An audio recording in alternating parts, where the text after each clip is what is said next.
Hello and welcome to the Wellness Connection. I'm your host, Fiona Kane.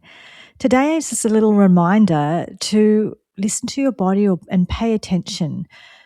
And I've had a reminder of this recently myself because I've had a couple of little bits and pieces in with my health of things that I sort of half paid attention to, or I didn't take the time. Like I would think, oh, what's that? And then I get busy and wouldn't go back to it again. Nothing major. I'll explain it to you, but just this, what I would like to, what I like to do sometimes is just share some experiences that I've had, which can remind you of maybe some things that you should pay attention to yourself. So that's the whole point of this. So it's not major drama, but a couple of things I noticed lately. So at the moment, I have a bit of a urinary tract / kidney infection, and I've had a kidney infection before about 5 or 6 years ago, and it was really nasty. And I told myself that wouldn't happen again because I would notice. I was so busy in life that I didn't notice, or I kind of noticed and didn't. And I'll explain to you what I mean, just because it's just useful information. So a lot of people, if you've suffered from urinary tract infections, they're usually very painful, and it's very painful essentially when you wee. Okay, it feels almost like razor blades when you wee. And so I associated urinary tract infections with that symptom, but that's not always the symptom you get. So, which is why I didn't pick up on it as quickly as I might have. The symptoms that I had a sore back, and I do, I'm beating myself up because I know this stuff, right? But the thing is that we might know stuff, but sometimes we know it for other people, but we don't notice it for ourselves. So just pointing this out just as a thing to remember. So first of all, urinary tract infection you might not be having that symptom of the burning pain sort of thing, but you might have other symptoms. And one of those is back pain. And I kind of know like kidney pain that like flanks like behind your back there, but I was kind of having it lower back as well. And I was having abdominal pain. I was also having like lots of wind, just feeling very windy and very uncomfortable. And so I was kind of like, what's going on? What have I been eating? And, and because I have, the thing about a lot of these health issues and a lot of these conditions is that it can be lots of things, right? So I have a lot of pain and muscle issues. So it's not unusual for me necessarily to have a sore back or a sore neck or whatever it might be. So I'm sort of thinking, oh, okay, I've got a sore back. I need to get to the chiropractor. And while I did need to do that, that was not what this was about. So a sore back can be a sign of kidney infection and urinary tract infection, and also it's and I had, to be honest, a couple of times I've thought, oh, that looks a bit weird. Is my urine a funny color? And then I kind of, it's one of those things that there's like an autopilot thing. It's a weird thing that part of you is kind of noticing and the other part of you is not. And I sort of didn't put aside time for me to kind of go, okay, I'm really busy right now, but at the end of today or in my lunch break or whatever, I'm going to come back to that, circle back and look at that. So I kind of had a couple of times where I got little intuition or little reminders, and then kind of got busy and just life, right? So anyway, I did pick it up before it got really nasty. So I did sort of finally get there and got on antibiotics and on my way to getting better now. But just pointing out that even if you know these things, it's amazing how you might know something, but knowing it for yourself is different. Or you might know something, but when you're busy, you kind of you kind of see things, but don't really see things, because there's seeing something and then there's doing something about it, or kind of, and I think that's a very human thing that we, whether it be about emotional things, about life things, or about health things, that sometimes we see stuff. So we're kind of aware, or there's a periphery sort of awareness about it, but we don't bring it in front, bring it up front and center and pay attention to it. And so just a reminder that we're all guilty of that in different things in life, and one of those things can be in health. So just a reminder to pay attention to symptoms like that, because so essentially with the symptoms I had back pain. I had I felt just generally unwell. Like I said, lots of abdominal pain, all sorts of different pain around my tummy and back. That was my major symptoms, and just generally felt unwell and tired, like lethargic sort of thing. But again, I've got thyroid disease. There's a whole bunch of in menopause. There's a whole bunch of reasons why we can have those symptoms. So often we write them off as something else, but it is important to get onto infections like that as early as you can. Anyway, that is something that I think is worth sharing because it's just not everything has the symptoms that you think it will. The same as when I was talking about heart disease in an episode recently, and I was sort of saying, like with women, it's not necessarily like a chest pain, but what they might have is they might have discomfort around their neck, and they're finding that shirts that are done up too tight or high or whatever, things are like around their neck are bothering them. So there can just be different sort of symptoms that we have that you don't pick up on and don't realize, what it is. And then suddenly like, oh my gosh, goodness, I realize what it is now. So just back pain absolutely can relate to kidneys. So if you're having unexplained back pain or back pain that doesn't go away or new symptoms or maybe even just not new symptoms, but it's just like what I would say is I felt like I had a whole bunch of non-specific symptoms that didn't seem to relate to each other. And that's kind of how it felt to me. In my brain, that's how it felt. And I was muddling about. And I think it wasn't until one night I was laying in bed and then suddenly I thought, my bladder hurts. And because I've had brain injury and had bladder issues because of that, I very much know what my bladder feels like and know what hurting feels like. But that's probably also why I miss the symptoms because urgent urination, things like that are also symptoms. But because of my brain injury and bladder issue, pre-existing bladder issue that I've had for 30 odd years, I didn't notice that as much because that's an ongoing issue for me. So anyway, just pointing out that urinary tract infections, we've got to pay attention to these things, and we've got to listen to our body. We've got to, and sometimes where our body does whisper to us, or we kind of, like I said, we have that peripheral thing where we're aware of something on the periphery, but we don't pay as good attention to it as we could, and maybe sometimes miss something. So just like, have a moment. And also, like, I do podcasts all the time. I'm listening to this, listening to that, and we all need a moment of silence. So what I would encourage you to do is make sure you have a moment of silence at least a couple of times a week, where you kind of just pay attention, because sometimes we miss things.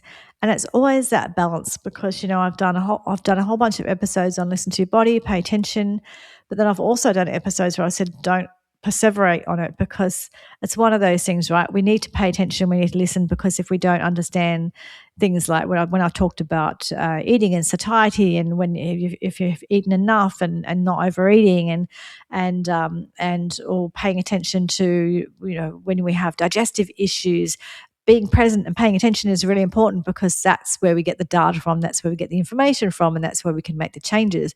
So listening to your body is really important and can be really, really useful. On the other hand, if we're kind of all we do, if you sort of sat up every morning and kind of laid in bed every morning, how do I feel? Do I feel like I can deal with it today? And you went through all of your issues, you probably wouldn't deal with you just hide in bed most of the time. So there's that balance. There's not sort of spending every single moment perseverating about every ache and pain and everything that's going on, because if we did that, we wouldn't function and we wouldn't do life.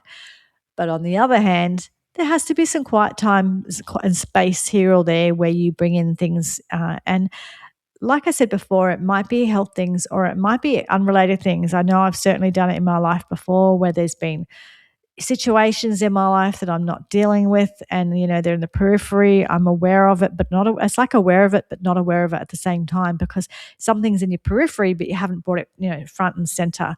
So we do need to have quiet moments where we do that, where we allow ourselves to sort of bring the periphery things, allow them to float to front and center, and pay attention to them. So my message is pay attention. The other thing, other issue that's come up for me is some like precancerous things that I've got on my face, on my forehead, and look, this is really, really common. However, it needs to be needs to be addressed. And so many people don't get their skin checked. And it's interesting to me too on my forehead because most of the time, well, especially if I go for walks and things, I always wear a hat and my forehead is always covered up. It's a part that's always covered up. But we all age and it happens. And I was a child of the 80s where we used to sunbake a lot and we didn't wear hats all the time and all that sort of stuff. So maybe it's just aging. Maybe it's my dark past of sunbaking in the 80s or a combination. I don't know. But yeah, anyway, I thought it was interesting to mention this as well because I suffer from sort of psoriasis, eczema type skin conditions. So I kind of thought, oh yeah, I've just got some psoriasis on my forehead because it's kind of just like raised. I'll have to do an episode where I don't have any makeup over it because I've got makeup over it now. But it's kind of just like raised, sort of scaly, like dry skin bits on my forehead. So it's almost just like little dry skin bits across my forehead. It's just essentially when you feel across your skin, there's the smooth bits, and then also there's just this like scaly kind of bits, right? And so I'm kind of thinking, oh well, it's just some sort of psoriasis. That's all right, and just using my usual, skin routine and thinking about my diet, that sort of thing.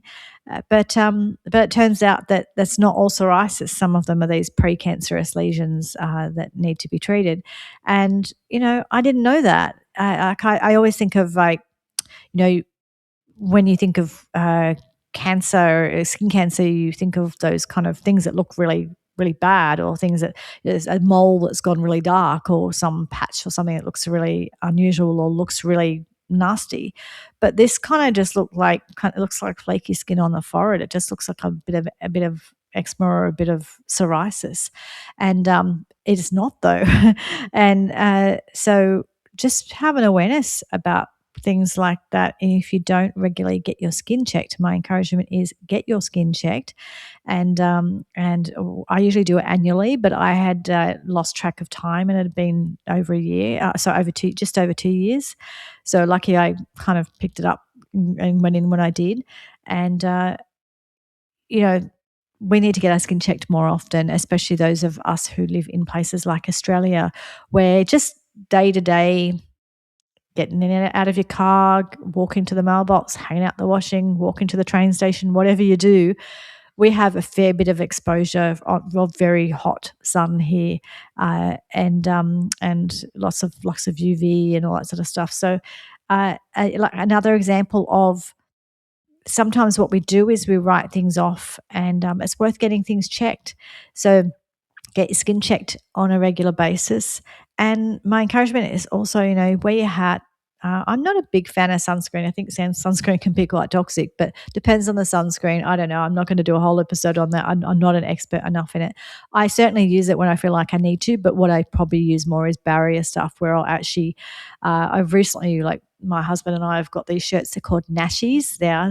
I don't get any money for that. But a shout out to Nashi. Nashi makes them really, really good. So there's 50 plus UV kind of shirts, and I've got a couple of long sleeve ones. My husband's got a short sleeve and a long sleeve one. Essentially, it's like a rashie, but they're nice shirts. So you can wear them in the water, but you can also wear them out and about, and they look really nice. And so I've got those, and I wear hats, and I tend to, or it's not unusual to see me in summer if I don't have anything else. I might have a scarf on, and it's what the hell is she wearing a scarf for? But I'm trying to cover up the bits that are uncovered because I don't want to burn. So I use barrier stuff like that more than I use sunscreen, but I certainly use sunscreen when I need to as well. But just be aware of I think that this wasn't meant to be a whole episode on skin, and I'm not like I've said before, I'm not an absolute expert on skin by any means. And I do think we need some sun exposure. So I'm not saying wear sunscreen and never ever get any sun, because it's important and we need it for our vitamin D, and I think there's a lot of benefits from the sun. Don't sunbake, and certainly be aware of, I went for my walk early this morning, and if I go out in the middle of the day, even early in the morning, I'll have my hat on, but if I go out in the middle of the day, I'll be covered up more.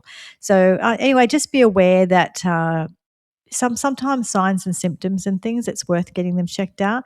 And if you tend to forget because life is so busy, maybe just even open up a note on your phone and just like things to ask the doctor about next time I'm there. And then next time you go to your GP, you open up your notes and you kind of go, oh, okay, yeah, I was going to ask them about this pain that I have, or I was going to ask them about this, skin. Is this eczema or what's going on here, or whatever it is. But sometimes we forget the two things happen. One is we forget, but the other is we develop new normals and we get used to living a certain way.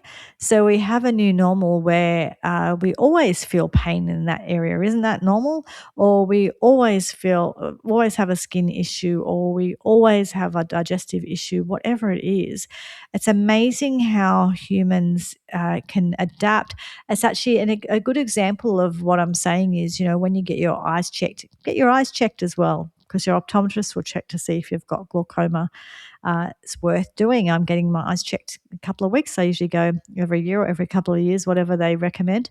Um, but what you notice is if you ever find that you find out that you need glasses, and you finally get glasses and you put your glasses on, you realize how much you couldn't see. I don't think you always realize how much you can't see until you can see it. And that's because you gradually lost that vision. So bit by bit by bit, you found it harder, and you didn't notice it. Well, the same happens with other health issues. Is what happen is bit by bit, we'll sort of start having more pain, or we sort of started to get constipated, and it goes from being a bit unusual in the beginning to being really normal for you to only go twice a week or whatever. And that is the other thing as well, actually. One of the things that is worth remembering as well is that it's always worth asking what is normal. Because if you have a normal, you might have only ever gone twice a week to the bathroom for number twos, and that's not normal. But maybe it's normal to you because it's all you've ever done, but it's still not normal, right? So it is worth asking. And if you're not sure, ask your doctor.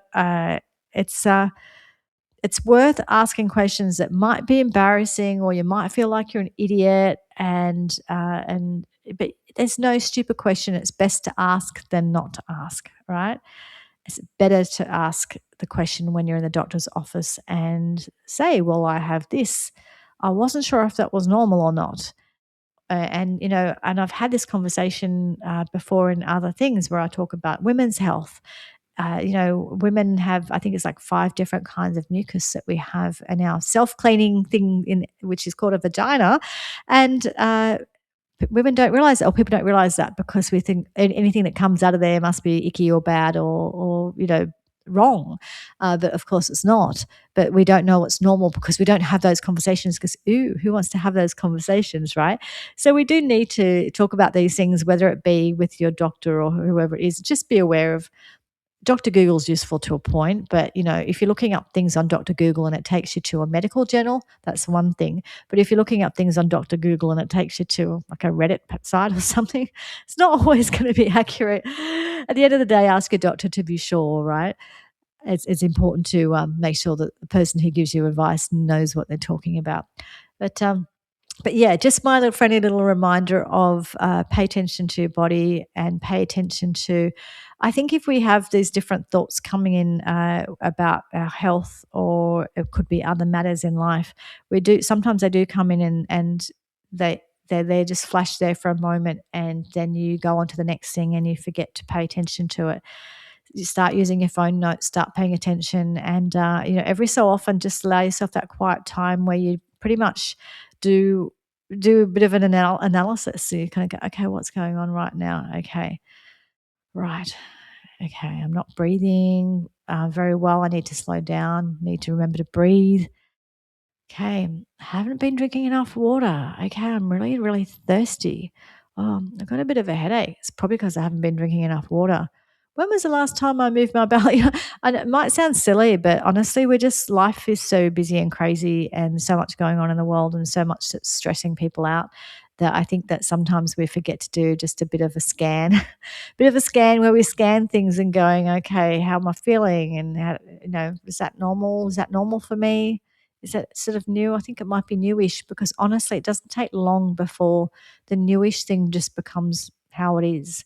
And before you know it, you've got 20 different symptoms and you've just been living with them for a long time and you think that they're normal, and you don't even doesn't even occur to you to ask the doctor about it because haven't I always felt like this? So yeah, it's just worth pointing that out. So I was just using my recent experiences as just a little bit of a reminder to you. Pay attention to things. What are you not paying attention to? Have you got some similar symptoms to some of the things I have talked about and need to get that looked at? Yeah, little friendly reminder that hopefully me being a bit candid and sharing some of the things that I am experiencing, you might experience similar things or different things, but it's just a reminder to pay attention, bring forward that thing that might be on the periphery that you kind of know, that you kind of notice, but you haven't had a moment to bring it to front and center. Bring it front and center, pay attention, and get the right advice to make sure that you stay well. So anyway, I like to have real conversations about things that matter, and sometimes it's me sharing my health issues. Sometimes it's me talking about all different things in society and culture and politics or whatever it is. But I thought that this one was a useful one, just a little reminder. Pay attention. What's going on? What do you need to pay attention to? And is there something that you need to get seen to make sure that you're okay? So anyway, or someone around you that you care for, that you're caring for. I hope you please like, subscribe, share all of those things, rate and review. It is really important. This podcast is growing. It's been slow and steady, but it is finally growing.